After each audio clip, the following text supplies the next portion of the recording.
एक समय की बात है, एक किसान खेत में काम कर रहा था और वो कुछ सिलसिले में अनाज से भरी कोठरी में गया और वहाँ पर उसकी एक घड़ी थी जो उसके पिता ने उसको दी थी, वो उस अनाज की कोठरी में कहीं गुम हो गई।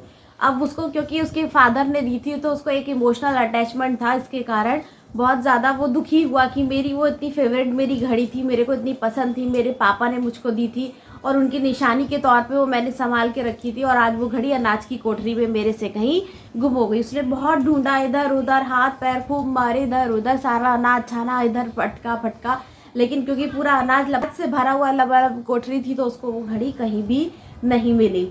अब वो बहुत दुखी हुआ, बहुत परेशान हुआ और हताश निराश होकर कोठरी से बाहर आ गया। अब उसने देखा कि कोठरी के बाहर कुछ बच्चे खेल रहे थे, तो उसने सोचा कि चलो इन बच्चों को मैं घड़ी ढूंढने का काम सौंप देता हूँ। उसने कहा कि बच्चों, मेरी घड़ी खो गई है जो मेरे फादर ने मुझे गिफ्ट की थी, तो आप प्लीज़ उसको मुझे ढूंढ के दे दो, और जो ढूंढ के देगा मैं उसे बढ़िया सा इनाम भी दूंगा। इनाम के लालच में बच्चे खुश हो गए और घड़ी को खुशी खुशी कोठरी में ढूंढने के लिए चले गए। क्योंकि कोठरी अनाज से पूरी तरह भरी हुई थी तो वहाँ घड़ी को ढूंढ पाना बहुत मुश्किल था। बच्चों ने इधर देखा उधर देखा, अनाज को भी झटका पटका सब कुछ करा, लेकिन उनको वो कहीं भी नहीं मिली। और जब रात होने को आ गई, शाम ढल गई, तो वो बच्चे भी निराश होकर कोठरी से बाहर आ गए और उन्होंने कहा कि हम इस घड़ी को नहीं ढूंढ पाए। अब किसान बहुत दुखी हुआ, उसने भी सोचा कि अब तो शायद मेरे फादर की घड़ी मुझको मिलने से रही, अब तो नहीं मिल पाएगी।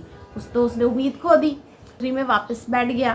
तभी एक बच्चा वापस आता है उस कोठरी में और कहता है कि आप प्लीज़ मुझे एक बार ढूंढने की परमिशन और दे दीजिए। तो किसान कहता है इस बार क्या कर लोगे? बोले नहीं, एक बार और दे दीजिए, अगर मिल गई तो आप ही का फ़ायदा, नहीं मिली तो कोई नुकसान की कोई बात है ही नहीं। तो किसान को भी उसकी बात अच्छी लगी, उसने कहा ठीक है तुम ट्राई कर लो।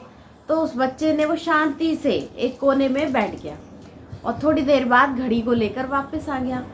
अब किसान को बड़ा खुशी हुई और आश्चर्य भी हुआ, घड़ी को हम सब मिलकर नहीं ढूंढ पाए, ये अकेला बच्चा कैसे ढूंढ के ले आया? तो उसने कहा तुमने इसको कैसे ढूंढा?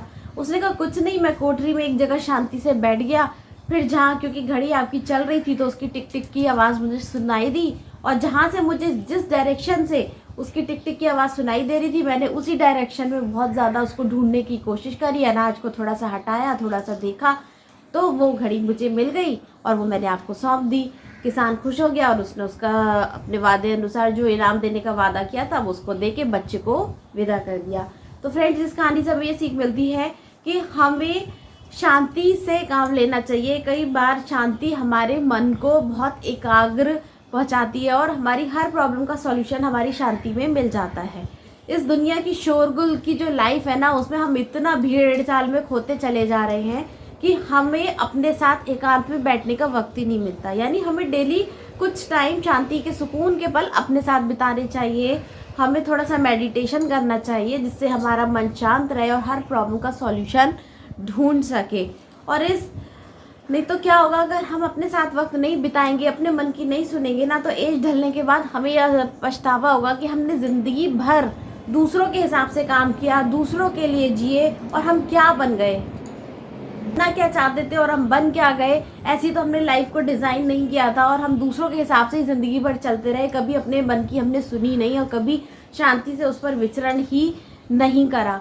तो फ्रेंड्स, हमें अपने साथ कुछ पल, शांति के पल ज़रूर बिताने चाहिए, क्योंकि ये शांति के पल हमारे जीवन की दिशा और दशा दोनों को निर्धारित करते हैं और हमारे लाइफ को एक डायरेक्शन देते हैं कि हम क्या करना चाहते हैं। हमें अपने मन की आवाज़ सुननी चाहिए और हमें अपना ही सबसे अच्छा दोस्त होना चाहिए। तो आई होप आपको मेरी स्टोरी अच्छी लगी होगी। इस कहानी का नाम था किसान की घड़ी और मेरा नाम है शिप्रा भटनागर और आप सभी का मेरे चैनल पे बहुत बहुत स्वागत है। अगर आपको मेरी स्टोरी अच्छी लगे तो प्लीज़ लाइक कीजिए, अपने दोस्तों के साथ शेयर कीजिए और अगर चैनल पे नए हैं तो प्लीज़ उसको सब्सक्राइब कीजिए। ऐसी मज़ेदार स्टोरियों को लेकर हम मिलते हैं अपनी नेक्स्ट स्टोरी में। Good bye.